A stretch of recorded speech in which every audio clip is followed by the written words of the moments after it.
Pandora was a beautiful cat created by Muse, who gave her as a gift to all humanity. And Pandora means all gifted, because she received also the blessings from other goddesses and gods, and she was given different attributes that made her super fluffy, made her soft, curious, especially curious because she was a cat, and she had this mystery ways of going around the houses. She was also a hunter. She had so many attributes that made her look beautiful, and people loved her.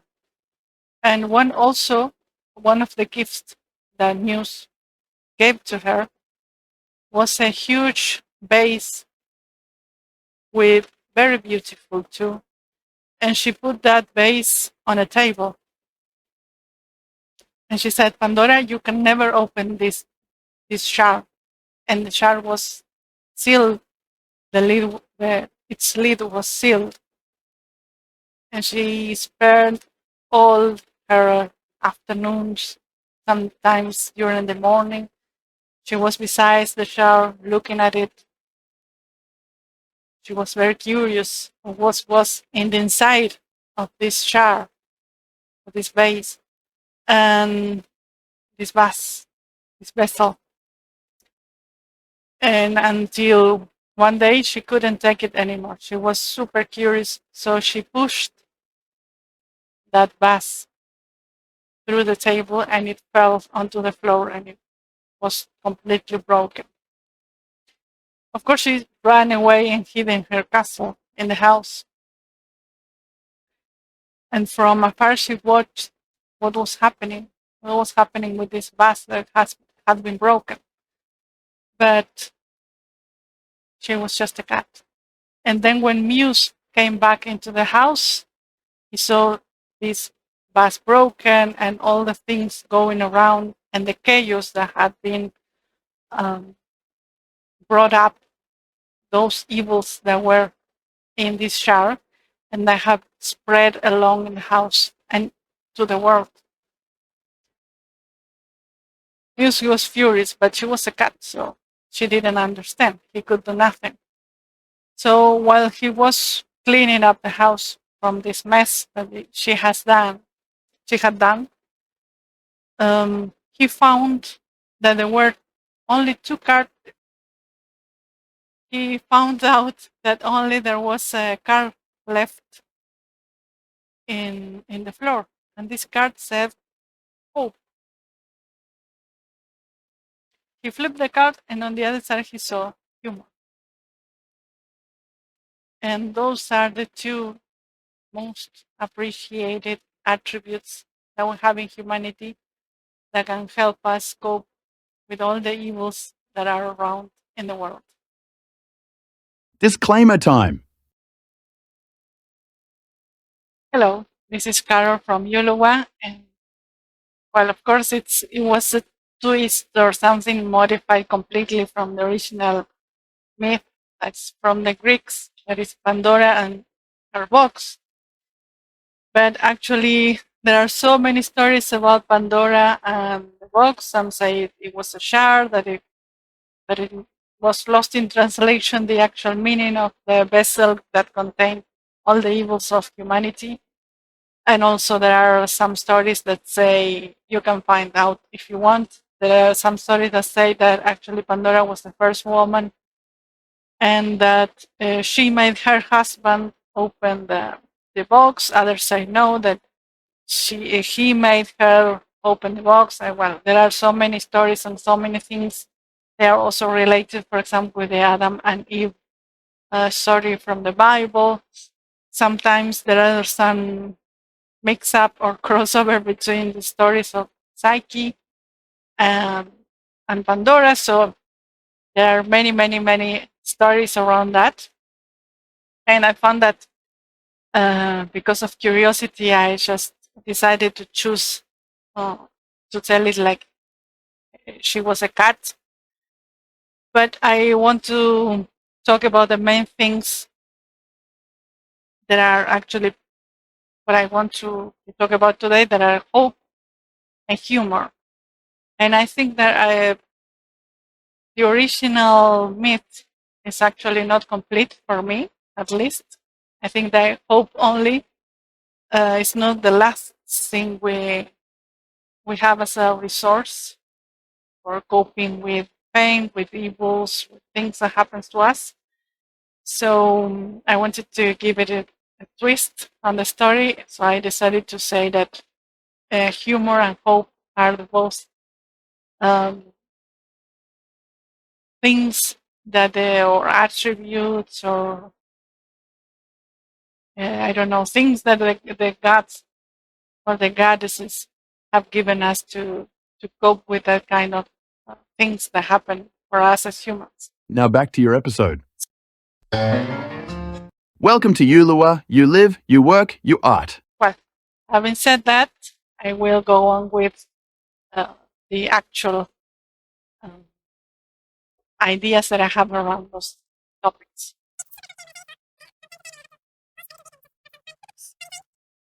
Well, it's really hot here in the city of Buenos Aires, even though it's almost 12 at midnight. But during the day it was impossible to record, so I'm doing it right now. Anyway, yes, we will talk about, as I was saying, about humor and hope.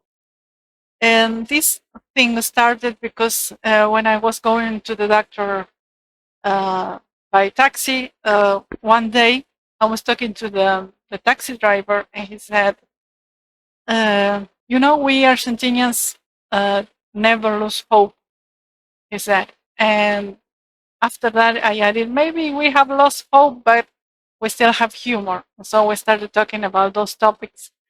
And I kept on thinking about that for some time. And so I found that actually hope comes from this myth. The general myth says that hope was the thing that was the only thing that was kept in the vase or the box that Pandora had. So I said, okay, but maybe there's a flip side, like everything, almost everything that we have in humanity. Like some say, I won't go into that specific topic, that I think it's super interesting, but I will talk about the dualistic perspective of things, just a little bit to introduce it. So every time you have something, you have like its flip side. And for example, that I call them the extremes. If you have, for example, a binary kind of thought, we humans tend to do that. Those extremes are the opposite side of the coin. But if you just make it two, we can flip it. We have one side and the other. And that's when I realized, I can make something related to that with hope and humor. But I don't think they are opposite. So I want to make a distinction between duality and that, because I don't think hope and humor are opposite, and I think they are actually complementary. And why is that? Even though the myth said that hope is the one thing that we have when we are left with nothing, or we are in the midst of chaos, or with all the evils that are going around in the world, we have hope still. And on the flip side, we have humor. And that's just an idea that I made up, because I think in my specific case, when I was in pain, I thought also about humor, how it helped me. And actually, humor is a coping mechanism. And I will be talking first about humor and then about hope. And humor is a coping mechanism. And we have in the world, like I read a study that is said that we have 400 coping mechanisms. And in total. I don't know, it was a study. And some are good for us and some are bad. So, well, we can say some, again, the flip side of the coin, some are healthier than others. So we can say, for example, humor is a healthy coping mechanism when you have some trouble or some things going on. And you can also, I don't know, decide to do exercise, and that can be a coping mechanism for you. And also a healthy one, maybe. I don't know if depending on the case. But for example, alcohol, drugs, or maybe those that tend to be addictive, those kind of things that tend to be addictive, you can get addicted to, are not the best coping mechanisms that you can choose to use. So we would say those are the unhealthy ones. Super hot, but we still have. And how can humor help you? Well, it helps you reduce stress. It helps you also be in a good mood when maybe you're not feeling at your best. Right? You start making some jokes or start um, having some fun with things. And it also helps you get better, feel better somehow. It's not forever, but it's for a period of time you feel a little better, a little relief, or a little more light in your way. So I think, again, it's a health mechanism. And what else about humor? Well, humor, you can actually use it. It depends, of course, on every person because humor is kind of subjective. For example, I like dark humor, gallows humor, that kind of thing that can be considered for others by others that it's awful or not nice. And I also have, I think, like in everything in life, not like you have no humor or humor. It's um, you have these infinite possibilities in the middle. And there are people that maybe have less humor or tendency to humor that are more serious than others, or just prefer other types of humor. I also like, for example, absurdity a lot. And I find it, even stupid jokes maybe can make me laugh sometimes, or what others may consider a stupid joke. But yeah, I found that by being humorous or by making some jokes, I could cope better with things. And of course, there are things that also you have to consider when you are making these jokes, with whom. Context is really important, like any other thing. Because if you have a specific type of humor and you are telling to a person that has the complete opposite type of humor or doesn't like the way you laugh about things, they might consider that you are being offensive. That's another thing that you have to take into account. And when I was thinking about this, I remembered I have a friend, and everything he had in life, even if it's good or a bad thing, he always tells his life as a joke. It's a complete joke. For everything he has story, and I find it is super funny for me. But I know there are some people that don't like that kind of thing. And even I had, for example, I said to other friends that didn't know him, and there were times when I said, "No, you have to meet him because he's super humorous. He's so funny. He's the best guy you will be laughing all day long with him." And actually, when I introduced him, to other people, maybe he was a bit shy, so you had to wait for some time to get to trust him, or maybe he trust you, or to get the right context for him to start feeling like he was a funny guy. But this happens a lot with people, right? Because we have different types of humor. Also, humor, I think, comes with trust. You just can go around the corner and find somebody and say, oh, make a joke because totally out of context. So there are some things you have to be aware when you want to be humorous or you want to express yourself in this way with other people.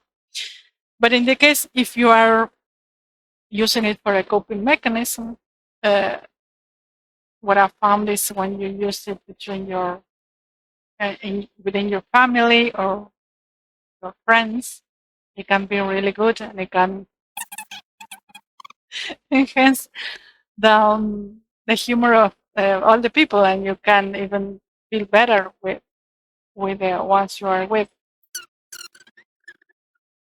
Oh, and another thing I found is that it also takes pressure from other people because when you, of course, there are some parts that have when you have had certain experiences that have been uh, traumatic or some tragedies and things. Maybe you can go, oh yeah, I have this and that, and making jokes about it. But again, in the right context, you can make fun of the things that happen to you, maybe, and take all the pressure off. Oh, I'm telling this really traumatic story, and people are feeling like you start to feel like they're about to cry or something like that. So it's better to be a little humorous, from my point of view, so people don't feel that bad. Uh,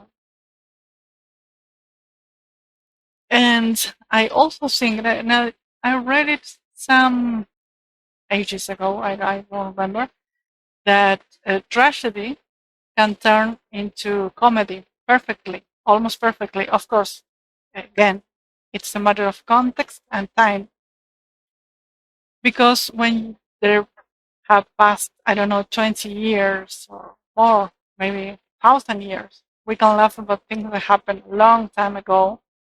There are people that won't laugh again because they don't like that type of humor, but I do think that with certain care and also certain uh, yes, care about the timing, about the context, about the conditions and things, you can make every tragedy become a comedy.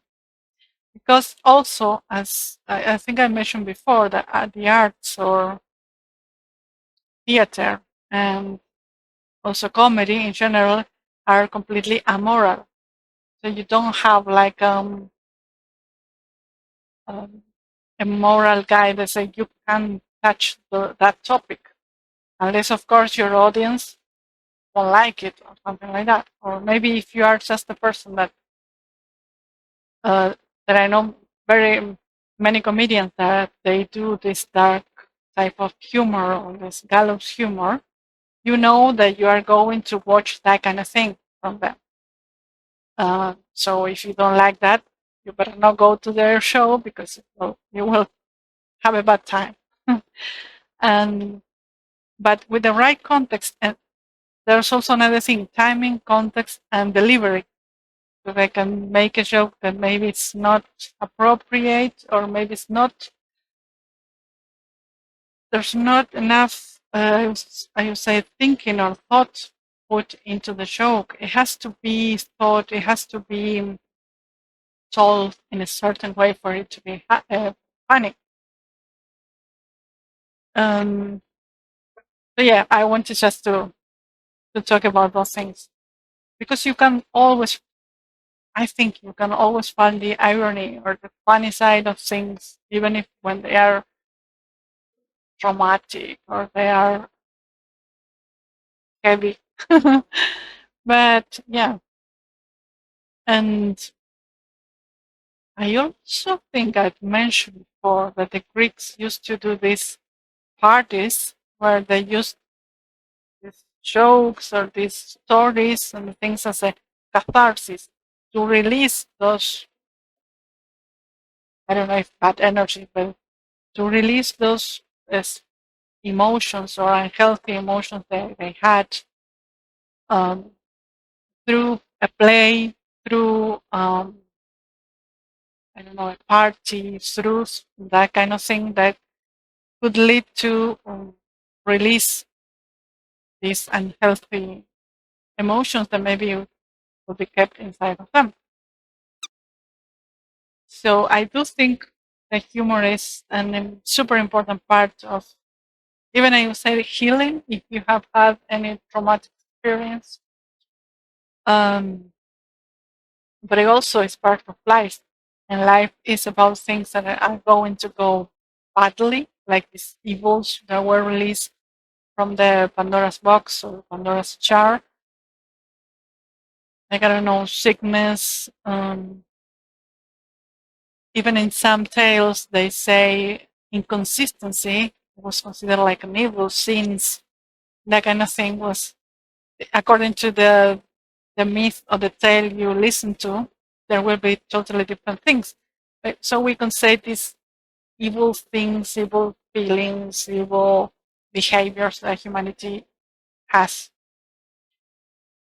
And so, yeah, that's what I think about humor as the other part of this card. We could say that there remain in the Pandora's box. In one side, it had hope, and in the other, it had humor. And regarding hope, I think actually I don't, as I said, I think they are complementary, because I will be talking about hope now. Um, Hope is this utopia, like this thing that we have in the horizon, and that helps us go on. It keeps us going on, even we are now or in the moment uh, in a traumatic experience, with a sickness, with some bad things that are happening to us. Maybe we can still look at this horizon and see, well, when I pass this, because this will be temporal, I will be doing, I don't know, another things, or I will be mm, in that future that I see, that I foresee for me. So even when humor is like some kind of an immediate release, we could say, of these bad emotions, hope lets us go on a bit farther. And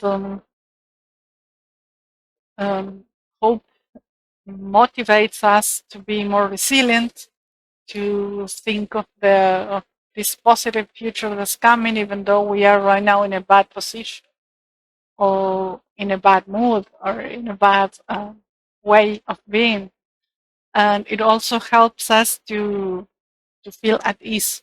Say, okay, maybe right now I'm not good, I'm not right, um, I'm not finding the way out, but I know there is something. There is something that will help me.